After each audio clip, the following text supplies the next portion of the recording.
Hello, everyone. Good morning, and welcome to this new edition of the Football Forecast Show, in which we're going to talk about my darling club, Manchester United. Unapologetically a Manchester United fan, this is going to be a Manchester United report. Updates as to what happened before Amorim was fired. The upper management wanted to make decisions on the football field, and that was never going to happen. If you watch Amorim's press conferences over the year, he's a no-nonsense guy. He sticks to his guns. He said no, he's not going to change his play style for anybody. He was recruited because of his play style. So how do you expect him to change? He's not going to change for anybody. It was not going to happen. So because of that, they let him go. One, they let him go because the board never wanted to support him anyway. He asked for so many players, the board never gave him. Look at Semenyo is going to join Manchester City with a star-studded team.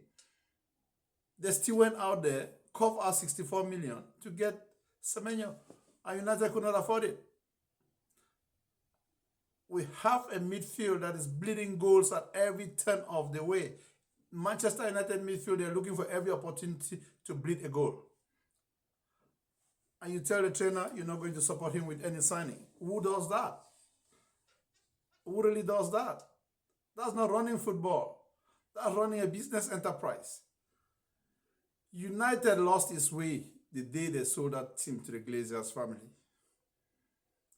The day United was sold to the Glazers family, they lost their way.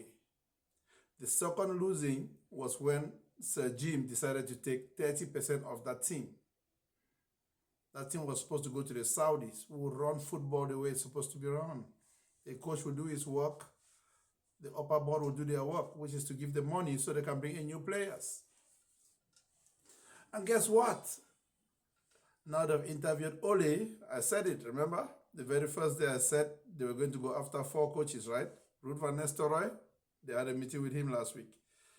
Michael Carrick, they had a meeting with him. Ole, they had a meeting with him. What did I say? I said they were going to go back to some stooges that they can control. They can only control those former United players who think that because they gave us some glory days, now they have become and they have become the center of the organization. Those 1992 Bash people, they think they behave as if without their influence or their help, we cannot have glory days. No. They are the highest impediments that we have for this club to be successful.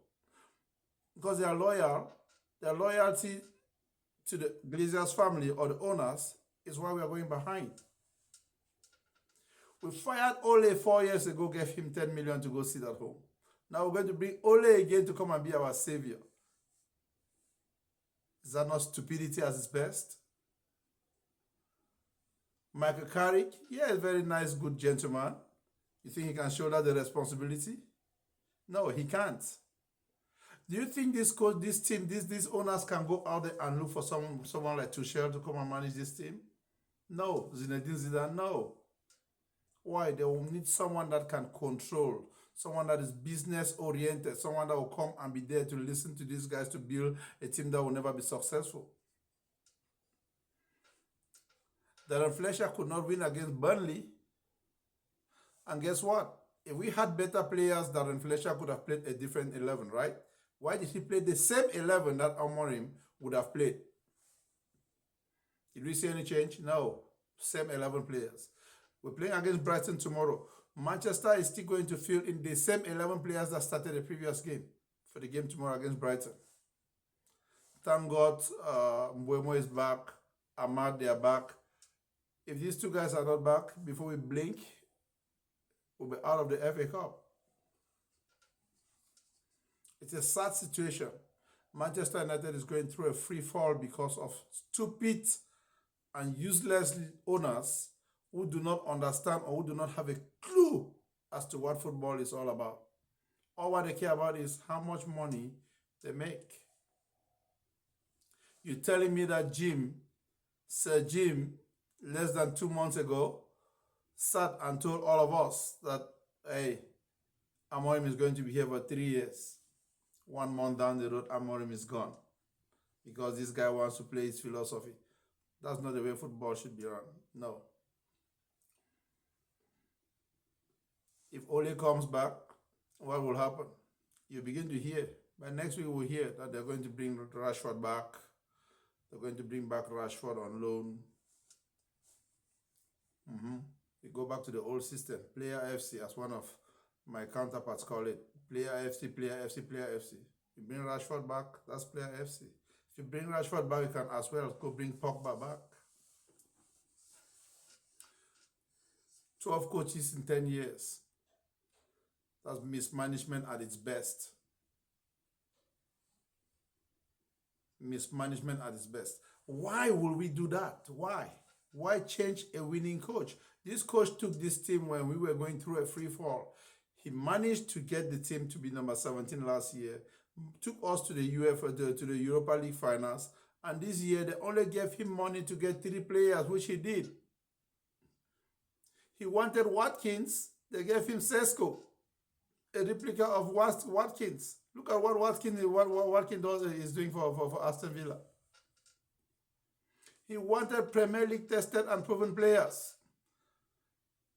Upper management wants youths that they can groom, get them for small money, groom them, build them, and sell them. What kind of business is that? That's not good for the team. Glory days will take a longer time to come.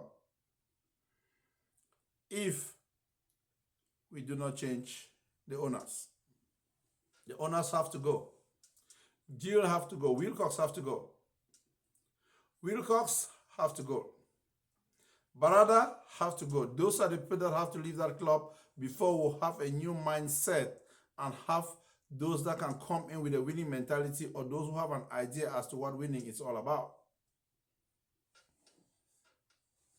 I'm glad they're going to pay Amorim for the next how many years? Until 2027? Yeah, they have to pay him to sit at home until 2027. So you're complaining about money, you cut staff, all departments, render people that were working, gainfully working and taking care of their families, you render them jobless just to turn around, send a coach to go sit at home, and you pay him for what? Until 2027?